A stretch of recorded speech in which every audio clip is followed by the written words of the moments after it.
श्री स्वामी समर्थ. नमस्ते. ज्योतिष kitchen and रेसिपीमध्ये आपले सगळ्यांचे मी अगदी खूप खूप मनापासून स्वागत करते.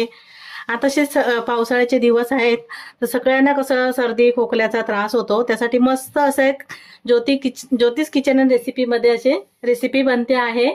तर मी जिथे ना वेगळी अशी रेसिपी बनवते आहे. उकाळा एकदम सोपा आहे बनवायला आणि तितकंच फायदेशीर पण आहे. आणि सगळ्यात पहिलं मी सगळ्यांचे अगदी मनापासून धन्यवाद करते की तुम्ही माझ्या व्हिडिओला खूप सपोर्ट करताय, मस्त असे कमेंट करताय. असं छान कमेंट आले ना की काही बनवायला पण असं मस्त एक छान वाटतं, एक आनंद येतो बनवायला पण.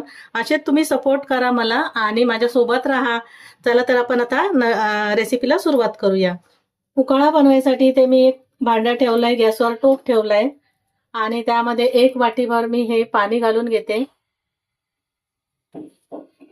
या वाटीने मी पाणी घेतलंय ना, त्याच वाटीने मी आता 1 वाटी एवढं दूध घालते.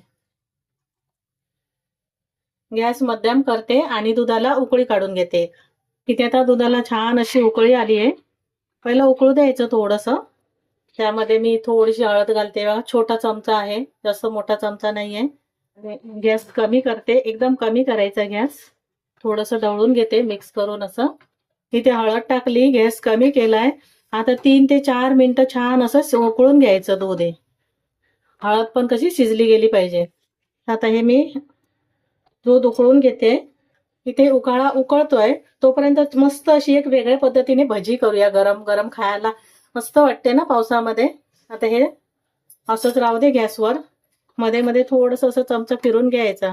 3 ते 4 मिनिटं उकळून घ्यायचंय चांगलं. भजी बनवायसाठी ना इथे मी एक कांदा सोलून घेतलाय आणि हा कांदा मी पातळ एकदम असं कापून घेते. एकदम पातळ कापायचा आणि इथे मध्ये 2 भाग करून घेतले. असं कापून घेतला आणि मध्ये असं कापून घेतलंय. जास्त लांब नाही ठेवलेत आणि एकदम पातळ असा कांदा चिरून घेतलाय. तर हा पण कांदा मी कापून घेते आणि मिरच्या घेतल्या 2 ते 3. तुम्ही आवडीप्रमाणे तिखट करू शकता. इथे मी 3 मिरच्या घेतल्या आहेत. आधी हा कांदा कापून घेते. इथे हा कांदा कापून घेतला. आता मिरची पण कापून घेते. छोटे जास्त मोठ्या नाही आहेत मिरच्या, त्याच्यामुळे मी हा 3 मिरच्या घालून घेते. थोडसा मध्ये असे चिरा लावते, बारीक कापायची एकदम. मग तोंडात पण येणार नाही आणि कळणार पण नाही आणि अशी खायला पण चांगली वाटते मग. आणि ज्याप्रमाणे तुम्ही भजी बनवणार असाल ना त्याप्रमाणे मिरची घ्यायची. इथे मिरची पण कापून झाली आहे.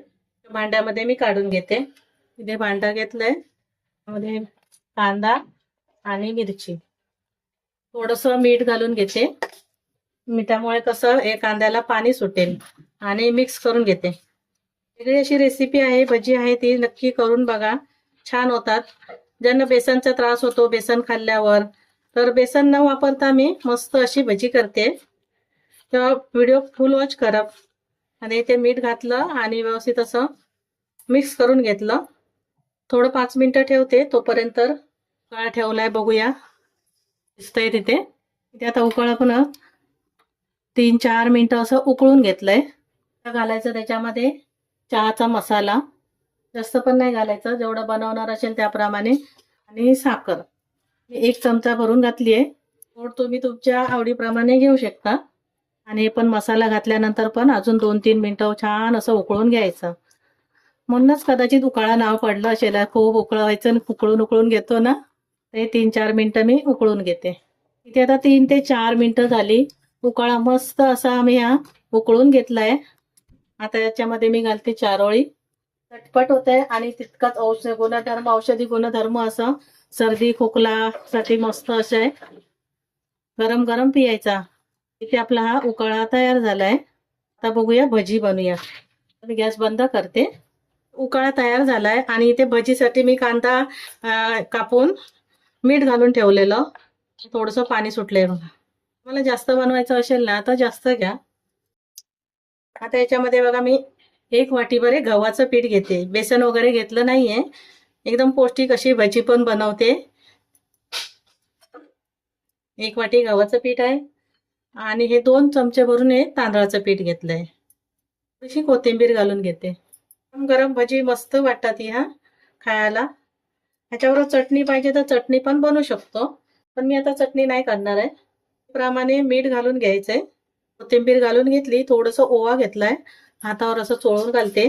बेसन नाही आहे तरी पण असं छान वाटतं भजीमध्ये ओवा घातलेला. मिक्स करते. हळद पाहिजे तर घालू शकतं. थोडीशी घालते मी हळद. हळद घालून घेतली, जास्त पण नाही घालत आहे, एकदम थोडीशी.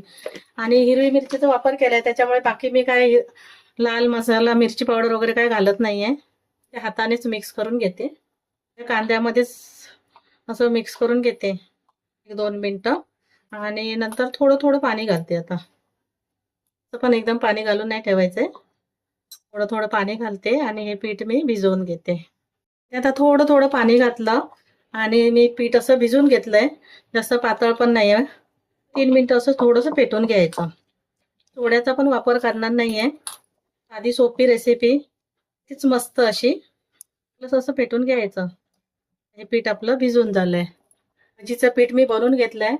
त्याच्यामध्ये मी 1 चमचाभर असं गरम तेल घालून घेते. त्यात एकदा मिक्स करते.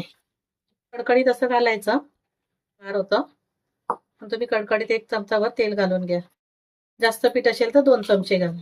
हे पीठ आता थोडंसं आहे त्याच्यामुळे मी 1च चमचा घालून घेतलाय. भजी बनवायला घेते. बनवायसाठी इथे मी तेल गरम करत ठेवलंय आणि त्याच्यामध्ये भजी सोडून देते. असं गोळा वगैरे करायचं नाही, असं घ्यायचं आणि सोडून द्यायचं. मध्यम करते. आता मी भजी परतून घेते. चिकटली गेली हे तर छोटी छोटी पण घालू शकता. ही थोडीशी मोठी आहेत. आता मध्यम गॅसवर असे मस्त खमंग फ्राय तळून घ्यायची भजी. इथे भजी मी ही तळून घेतली आहेत आणि काढून घेते. सर्व भजी अशीच बनवून घेते. इथे आपली दोन्ही रेसिपी तयार आहेत. मस्त एकदम गरम गरम असा सर्दी खोकल्यासाठी उकाळा तयार झालाय. गरम गरम पियायचा. आणि इथे गव्हाच्या पिठाची भजी.